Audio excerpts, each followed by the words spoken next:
Hello, my name is Wesley Wallace, and I'm a student news journalist for Radcliffe University's Tartan newspaper. Today, I have the pleasure of speaking with Dr. Joy Bhadury. He is the Dean of the Davis College of Business and Economics at Radcliffe University. How are you today? Fine. Thank you, Wesley. I'm fine. Now, I wanted to ask you something that just came out last month. In July, CNBC ranked the state of Virginia as one of America's top states for business in 2021. According to the United States Census Bureau, Virginia has one of the best educated workforces in the United States, with 39% of its workers who have acquired their bachelor's degree or higher in education. Now, during Ralph Northam's time or 4-year term as governor of Virginia, the Commonwealth has secured nearly 90,000 new jobs and has Mhm. secured more than Right. $45.4 billion in statewide capital investment from major corporations like Amazon, Facebook, Micron, and a plethora of others. Right.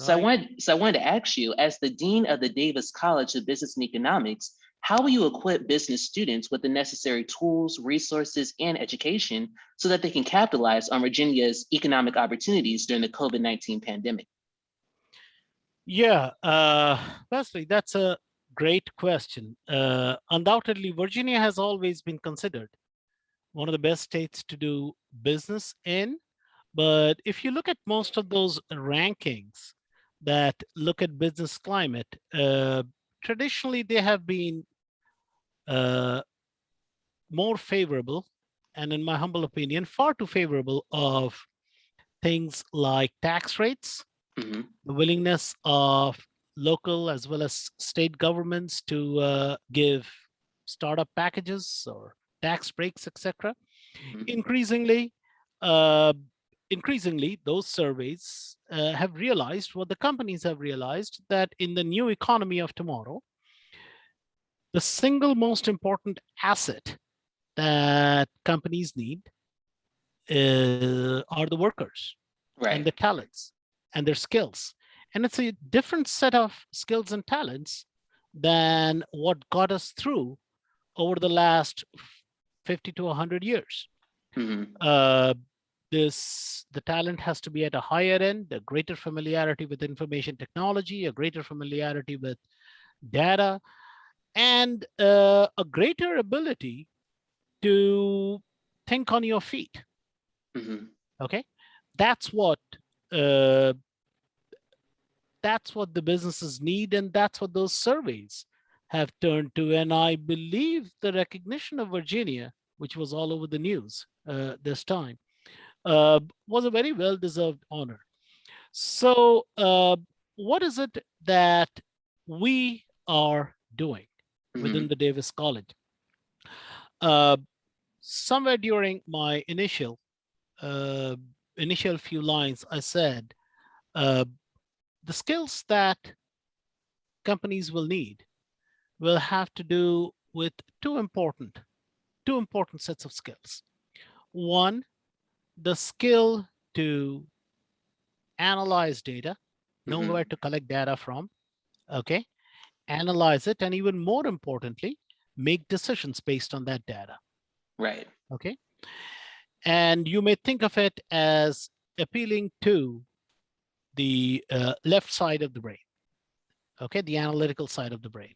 Mhm.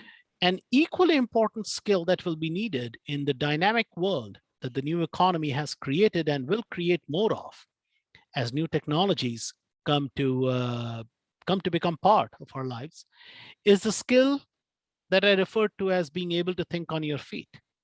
Right. The skill to see gaps and cracks and how to fill them, or if there are gaps and cracks in the shield of your competitors, how best to take advantage of them. Mhm. Okay. That skill to think on your feet and see things where your competitors can't is crystallized as the skill to be innovative. Right. So when you put these two together, the need for analytics or analytical skills and the need to be innovative are two principal needs, the left brain and the right brain, that businesses of tomorrow will need. And we are doing quite a bit in that regard. Those two themes, analytics and innovation, are two themes that run through our curriculum. When you look at the average Davis College, not average, any Davis College major, Mm-hmm. they don't graduate, regardless of what major they take in the college, they don't graduate without taking courses in both analytics as well as innovation. Mm-hmm. And the courses in analytics also include certifications that are industry recognized. In Mm-hmm. innovation, also, we have started that certificate. And prior to COVID, we have also uh, inculcated skills of innovation through various outside the classroom activities of the students. Mm-hmm. So we hold a business competition like event. It's called the Truest Innovation Tournament. Okay. At Mm-hmm. its peak pre-COVID, it had about 200 students participating in the first round from all across the university, as well as our college. Then there are other opportunities available, including the opportunity since last year to get another industry recognized certification innovation. Those are Mm-hmm. the things that we do.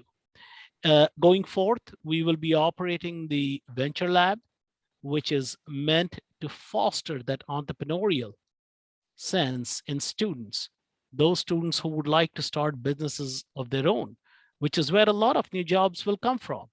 Mm-hmm. And companies take notice because many of these businesses essentially become suppliers to the bigger businesses. That's Right. how the economy works. So we are doing the venture lab that is intended to foster the same thing. So those are the ways, in addition to the kind of education that we provide, which in the Davis College is highly bent towards experiential learning, Mm-hmm. which is doing things by hands, actually doing it to learn, whether it be through projects, whether it be through software. Those are the ways in which we are preparing our students. And I'm very happy to tell you that when it comes to placement, we've had very good results. Pre-COVID, when we started collecting full data, our placement rate 6 months from graduation was 88%. Mm-hmm. And even in the depths of the pandemic last December, when we collected the data, remember it was COVID recession, it Mm-hmm. was about 77%. And this was in the middle of one of the worst downturns we had seen in recent memory. Right. So that's what we are doing. We are inculcating students with skills that they will need, Mm-hmm. not just the knowledge that they are going to get from an ACSB accredited business schools, uh, but also the skills that they will need to succeed. And at least thus far, uh, the results seem to be speaking for themselves.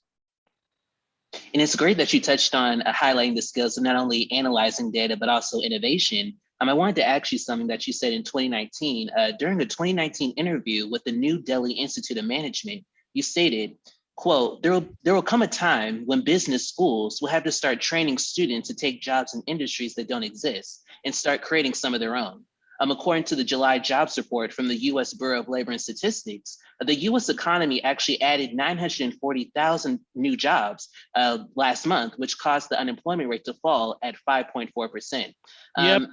As the economy continues to go steady or continues to recover steadily, given the significant impact that the COVID-19 pandemic has had on several industries, many of them will actually take several decades to recover, such as the airline, auto manufacturing, construction, and food service industries, which are some of the most unstable industries in the US because of the pandemic right now. So I wanted to ask you, how is the Davis College of Business and Economics training students to take jobs in industries that don't exist or might not come back during the pandemic? Uh, it's a good question, Wesley. Uh, those of us that have been around for a while, if 40 years ago, when I started my career, you would have said that there would be a company called Google, Mm-hmm. that some company with the business model of LinkedIn would make money, I would have laughed you at your face. Right. Okay. Or that mRNA would become technology and the technology for discovering new vaccines and cures, and it would create the first miracle of humankind by developing a vaccine to a pandemic in record time, I wouldn't have believed you, and nor would have anyone else. And here we are today. Right. All of those are realities. So how do you prepare students for something like that? First, you prepare them by giving them skills. Okay. And I spoke about some of those skills before, analytics skills. You give them skills of innovation. You give them skills of communication, particularly verbal communication, written communication, but also verbal communication. A lot of business transactions occur face-to-face. Right. Presentation skills. You give them skills. And there is something very unique about the knowledge that is provided within an AACSB accredited business school. When you look at our curriculum, half or slightly more of that curriculum is common across all the different majors, whether it be accounting, finance, economics, marketing, management. And that half is what we call our core, business core courses. And essentially what it does is it gives students a firm grounding in all facets of managing an organization. That's where all business majors have to take a course in accounting, have to take a course in finance, have to take a course in marketing. Now, I'm often asked by students, why do I have to take that course in finance? I'm going to be a marketing major or a management major. And your question gives me another answer to it. Look, it doesn't matter whether tomorrow's jobs will come from a new form of manufacturing, advanced manufacturing, as we are seeing, and yes, some jobs will come there, or whether they will come from, let's say, space tourism industry. Nobody knows. It doesn't matter whether those organizations are going to be public, private, for-profit, or non-profit organizations. Right. No matter what kind of an organization, there are certain basic needs it must have for sustenance. First, it has to have people it serves.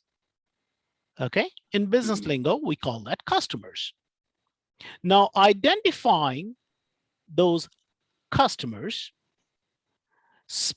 identifying their needs and speaking to them, that's exactly what marketing teaches you.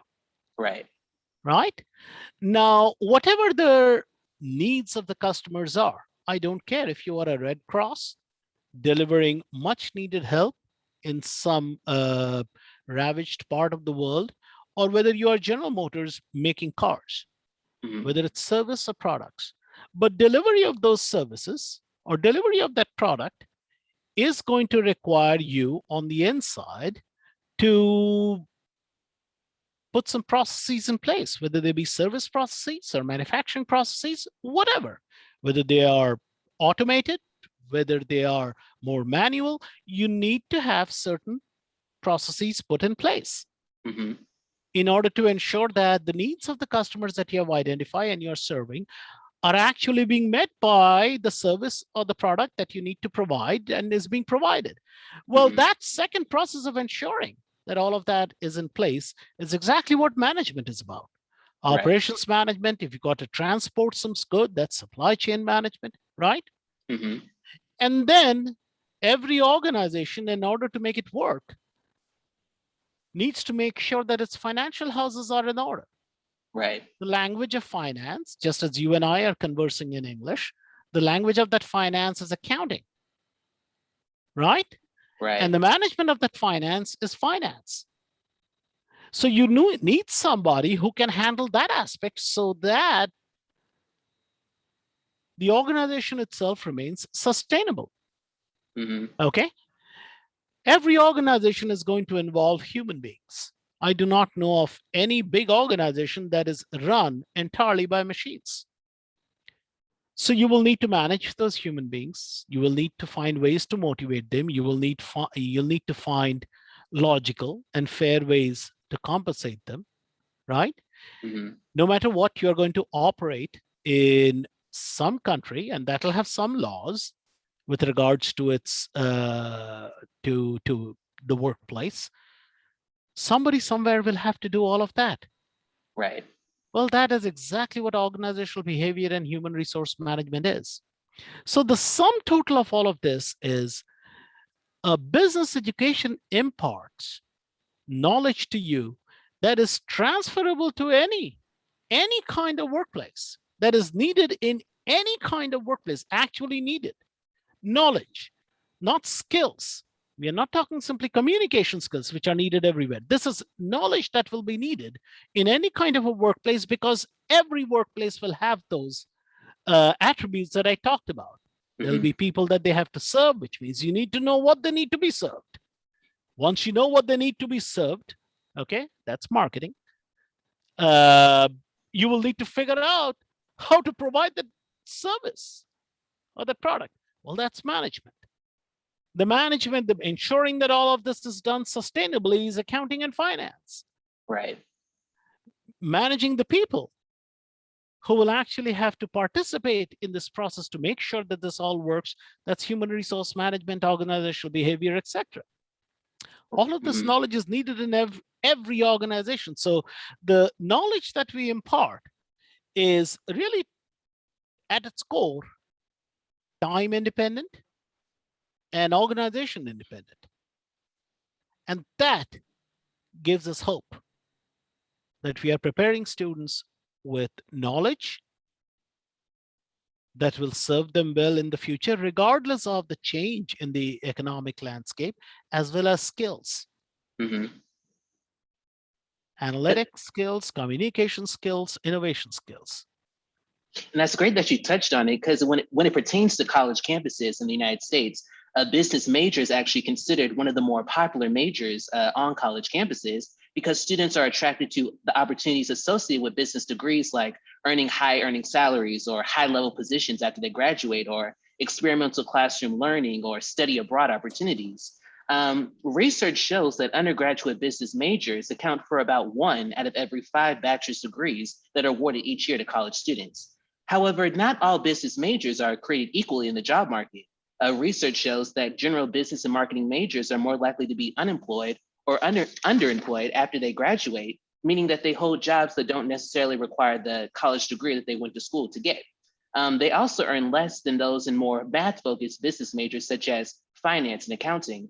So I wanted to ask you, how will the Davis College of Business and Economics continue to provide equal employment and internship opportunities to its business majors who are pursuing various business fields?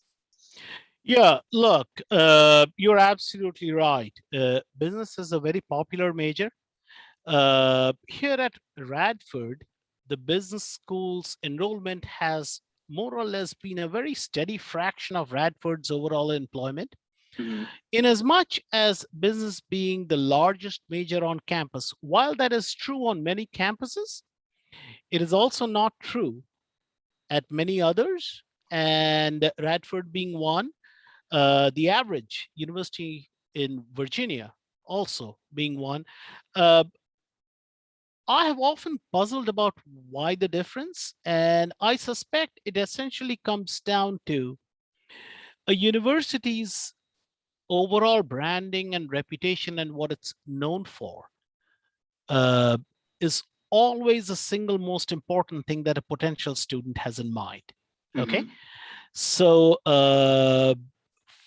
that's why I have noticed this, and I do not have empirical data, and I always caution before offering an opinion that isn't backed up by empirical data. So with that caution having been mentioned, I suspect, based on what I have seen, that the university's branding overall of what kind of a university it is, what is it actually known for, is the single largest determinant of what the relative size of its component majors are going to be.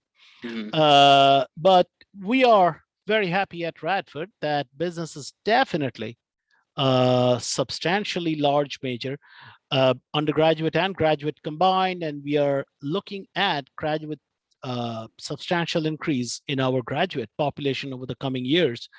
Uh, in as much as salaries of students are concerned, graduates are concerned, uh, yes, they vary by the disciplines, but that's not unique to business alone. Hmm. That is true of, excuse me, everything, everything, every labor occupation in the United States.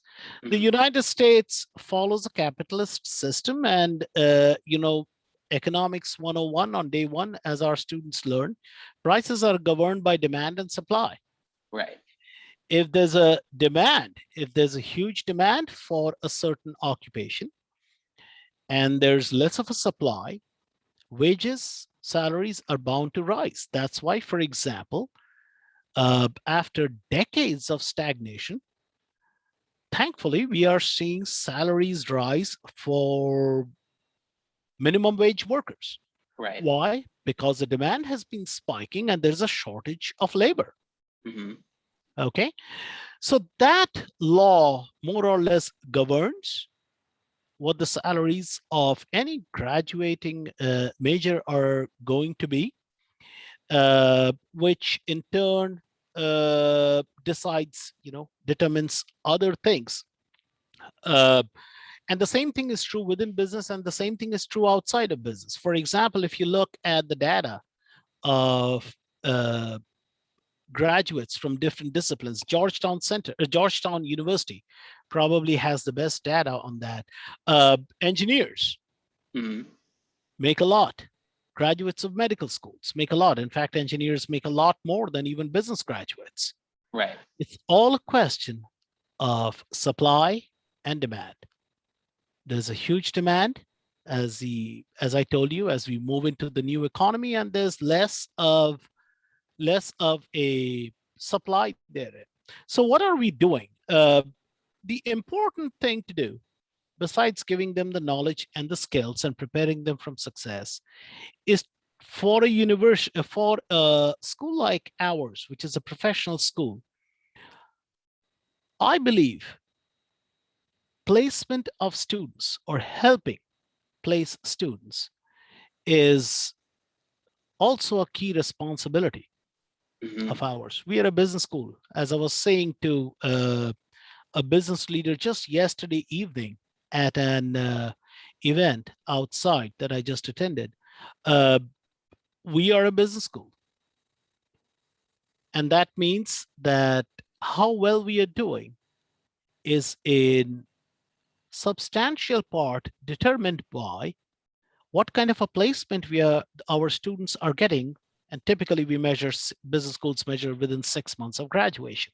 So Hmm. what do we do with regards to that? First of all, there are internship opportunities available, and we have 4 credit internships. Last year, I believe about 60 students finished that. You finish an internship, your job prospects go through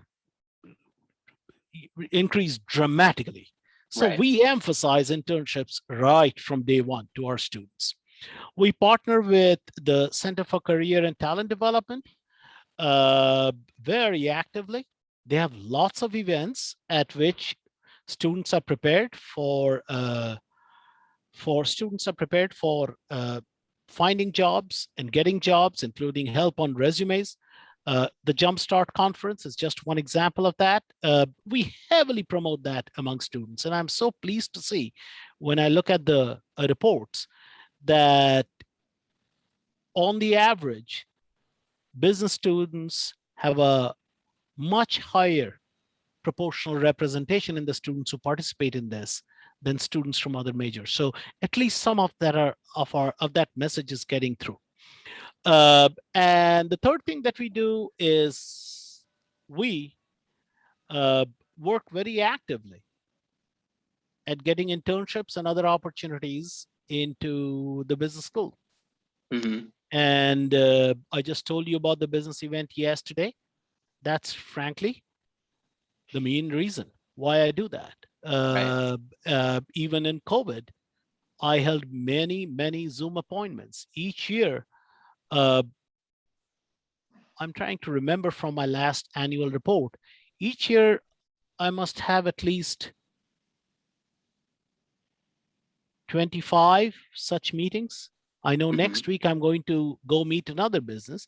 And when I meet with them, essentially the conversation with the senior manager or the CEO goes something like this. We are a business school, primarily regional, and a regional business school. In order to do well, the regional businesses have to do well. Right. In order for you to do well, what you need is human capital. You need good human capital, employees, right?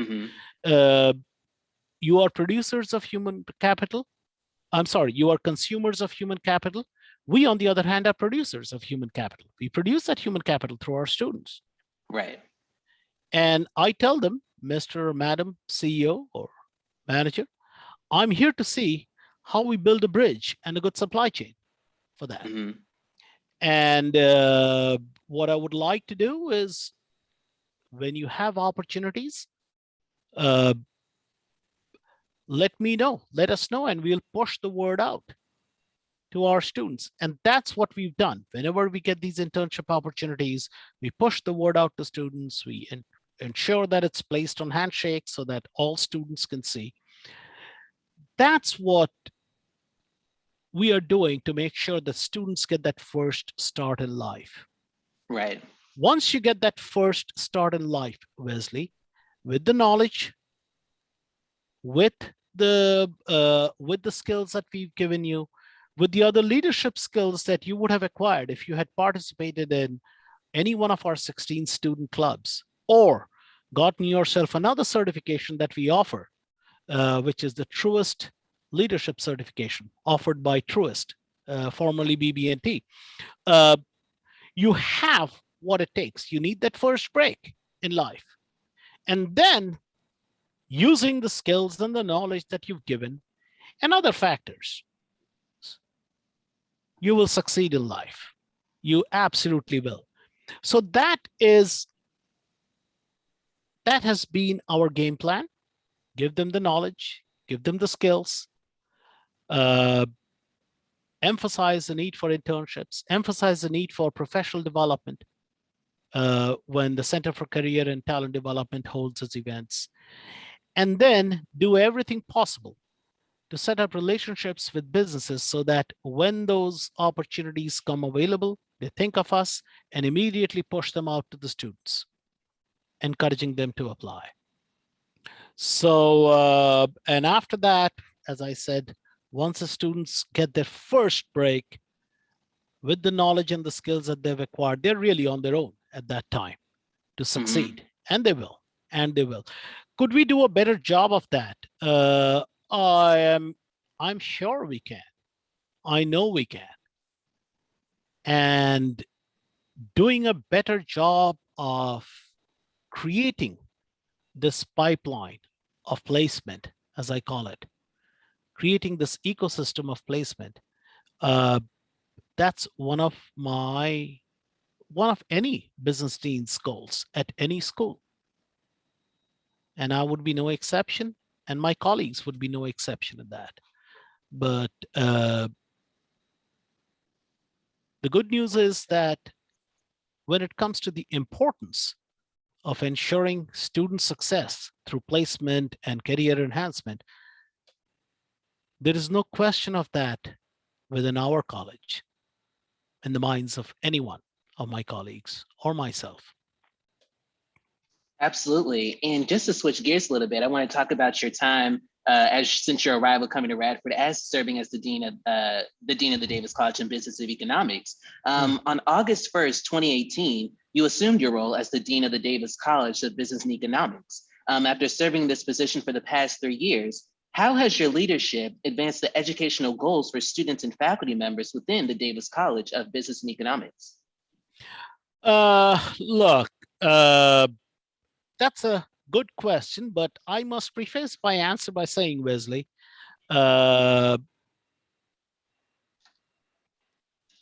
whatever I'm about to list,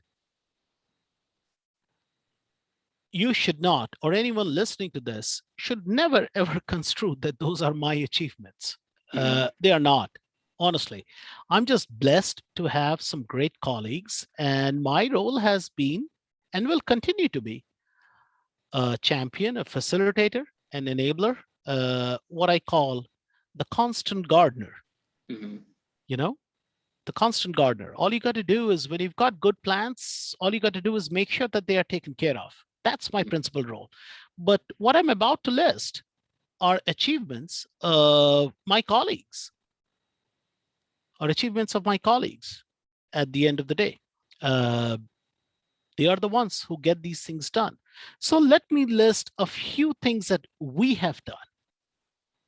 Okay, not I, but we have done over the last 3 to 4 years, even the immediate years before I came. That's where my memory runs out. Because as I said, my role is that of the constant gardener, and it is the faculty and the staff who do these things. So what is it that we have done in recent years? Numerous. I spoke to you uh, about business analytics, right? Mm-hmm. The decision to weave that into the curriculum was made by my colleagues several years ago. Mm-hmm. That then led at the graduate level to the introduction of a graduate certificate that is endorsed by SAS, graduate certificate in business analytics that is endorsed by SAS, the world's leading analytics company. It is my colleagues here who managed to get that done. And today, about half of all of our graduate students get that certification and that concentration. Mm-hmm. Okay. Another significant achievement. I talked to you about the truest innovation challenge, and that at its peak, 250 students from across the university would manage that, would participate, and in 2 successive rounds, being judged by external constituents, finally 8 winners would be selected who would be given a monetary award. That's also the brainchild of my colleagues, Right. who have made that possible to teach students how to be innovative by making them go through the business planning process.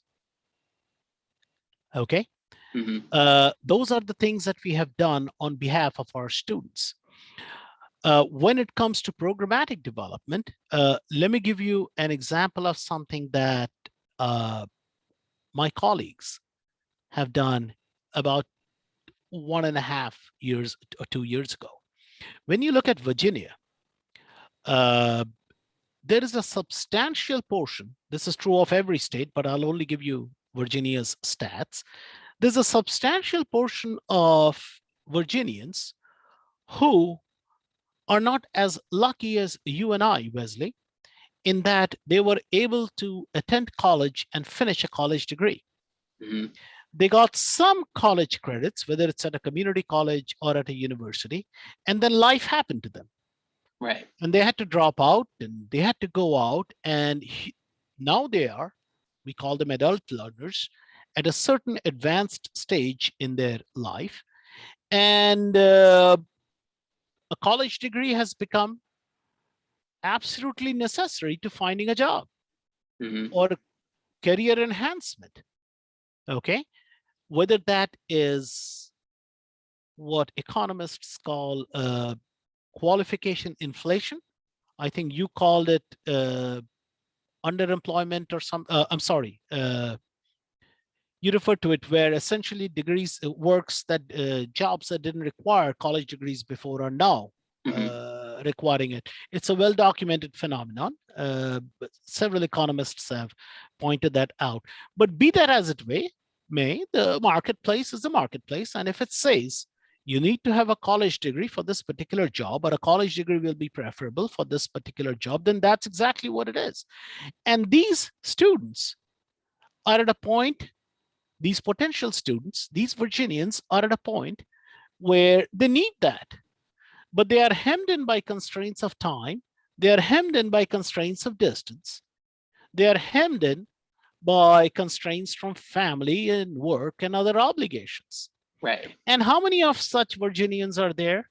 Well, there was a report from the National Student Clearinghouse that shows in Virginia alone, this segment, which is called SCND, some college but no degree, Mm-hmm. 967,000 Virginians in that category. Let me repeat that, 967,000, which is a handful short of a million. If you could, we as academic institutions could make that difference and bring them into the workforce with these enhanced skills, can you imagine how many more Amazons and Googles would come to Virginia? Right. Well, with that in mind, my colleagues have introduced a year and a half ago, an online degree completion program in business administration, a very flexible program that will essentially look at these students, those that have an associate's degree or are close to finishing an associate's degree, and they don't have to leave home. Mm-hmm. We will bring the last 2 years of an ACSB accredited business degree right to them, along with attendant services such as advising. So steps like these are what we have taken, and I could go on, but I know your time is limited. Steps like these are what we have taken, in addition to continuing to do what we already do Mm-hmm. through experiential learning.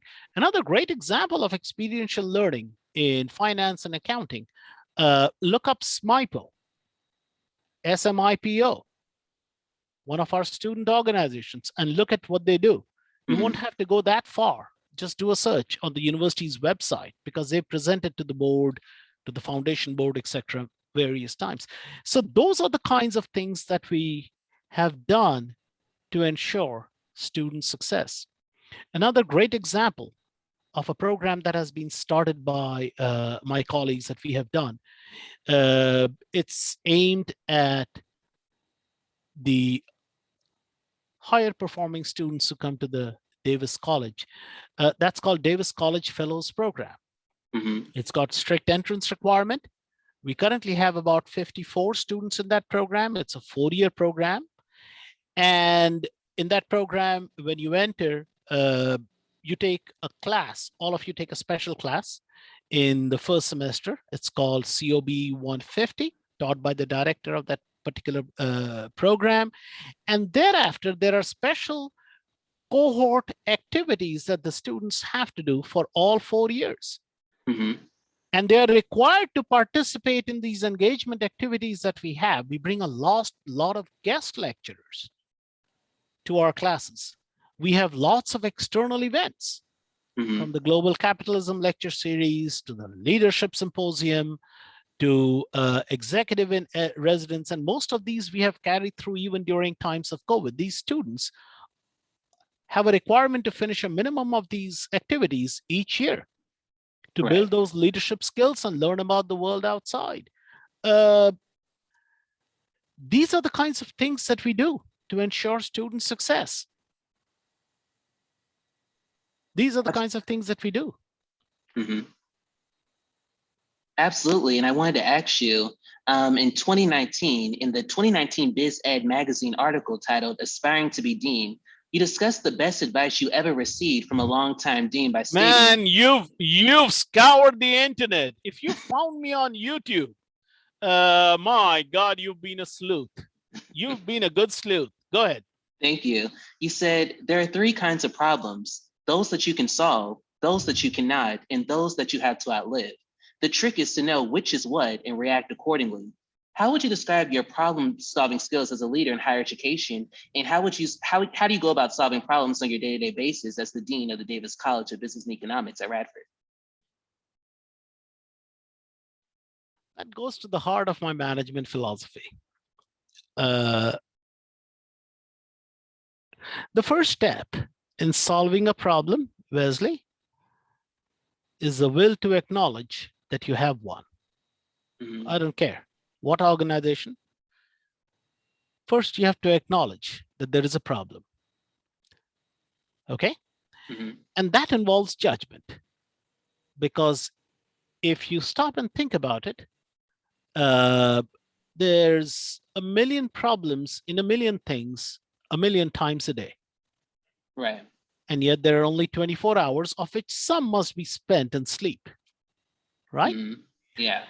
So you have to have a filtration system there to figure out, first and foremost, which are the problems that need your attention. Second, whether that attention should be in the immediate term, in the short term, or in the long term.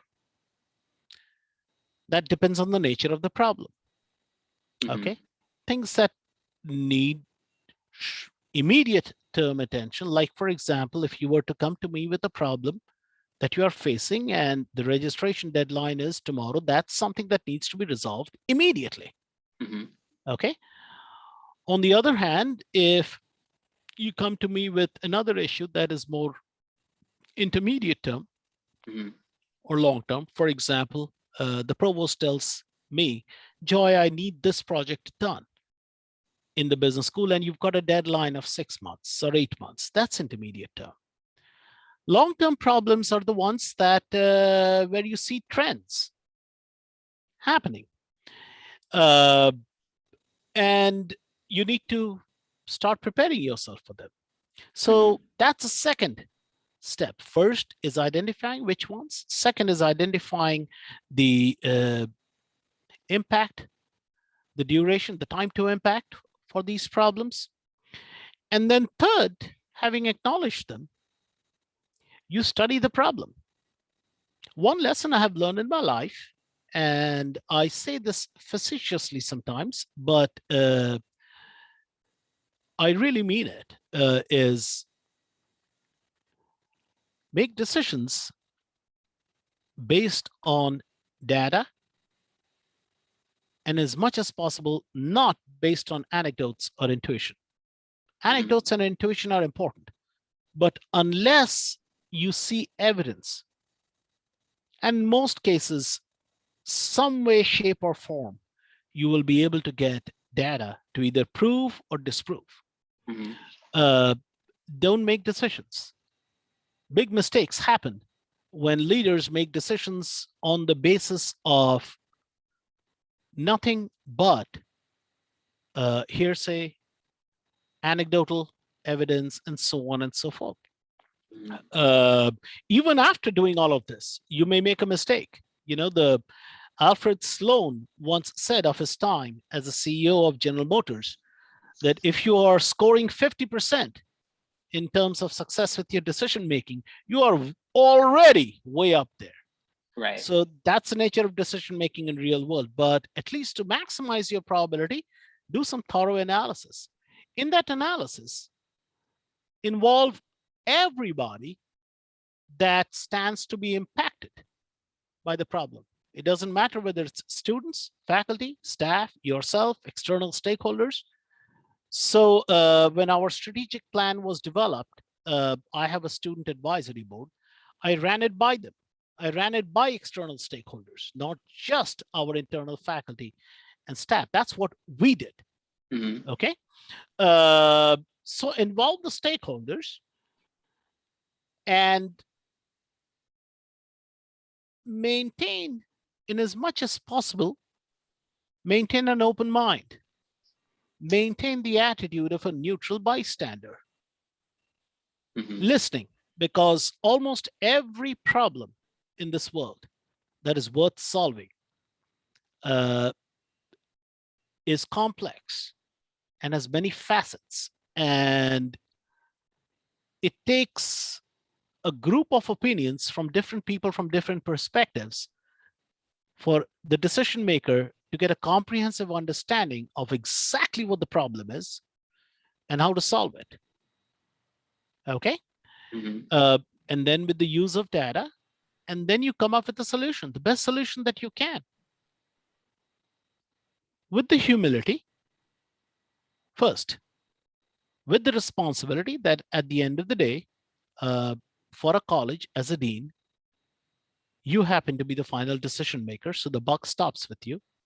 Right. And be with the humility of knowing that no matter how careful the process of developing that solution or making that decision, there is always a probability that an error got made. So keep an eye out as the decision gets implemented. If there are such repercussions, in other words, some errors got made, and do your best to fix it. If a program has been started that looked like a good idea at that time, I'm just giving an example, and 3 years or 4 years or 5 years down the line, the success that you had hoped for is simply not achieved, and the program is consuming resources, it's time for you to say, yeah, it didn't work out. And I know why I was in support of it. You heard me, the reasons why, but this didn't work out, folks. So we need to do a reset and see what the next step ought to be. Right. So the process remains the same: identification of the problem, determination of the time length until impact of the problem, and then sorting them, then a process of decision making that, of course, depends on the time to impact of the problem. Very short-term problems, you need to make a decision right away. More long-term problems, the decision making ought to be more involved, involving everyone, all stakeholders who stand to be impacted, and then implementing the solution. Right. Implementing the solution like an iron disciplinarian, but with the humility that even with all precautions in place, there is a probability of errors or circumstances changing, okay? Or consequences that you never anticipated. You know, what's a term for it? Unintended consequences. And then be prepared to make modifications, including and up to eating the humble pie and going back. Absolutely. Okay. Does that answer your question? Absolutely. Yes, it does. And I wanted to ask you, in the next 5 years or so, where do you see the Davis College of Business and Economics going, and what would you like the school or the college to accomplish, or where do you see the next 5 years, basically? To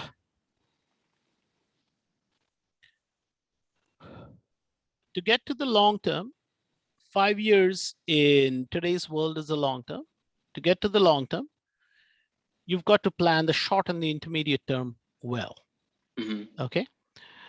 So what I can tell you are the steps that we are taking in the short term and the intermediate term. And if they work out, I'll tell you what the long term would look like, and that would answer your question. Okay.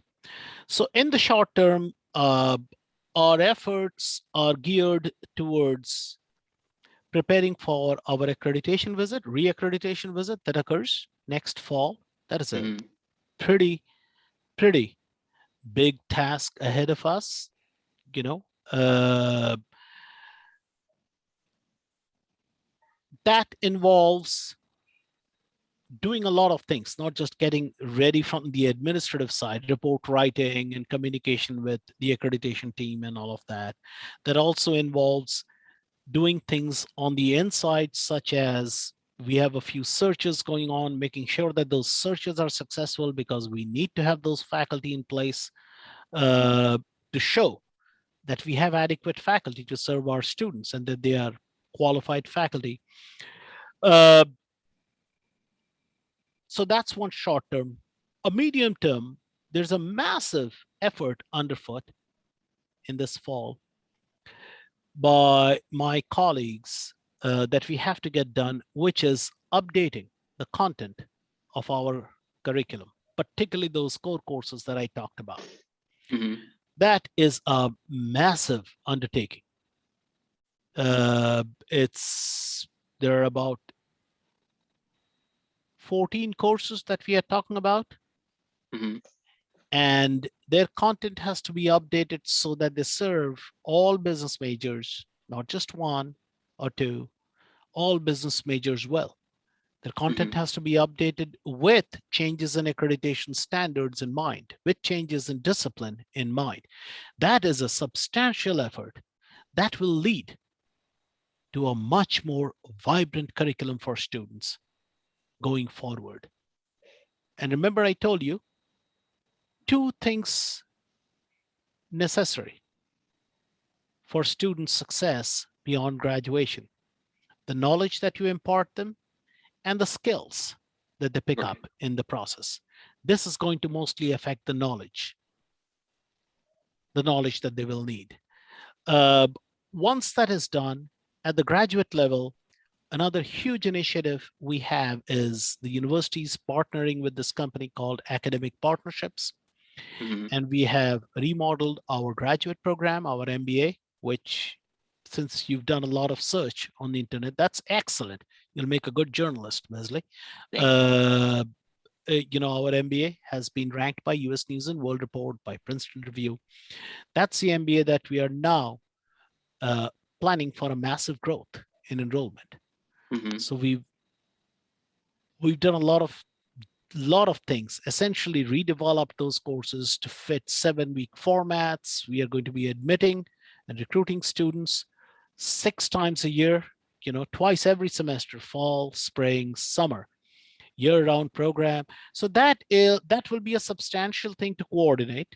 So that is another huge initiative we have that goes into the medium term.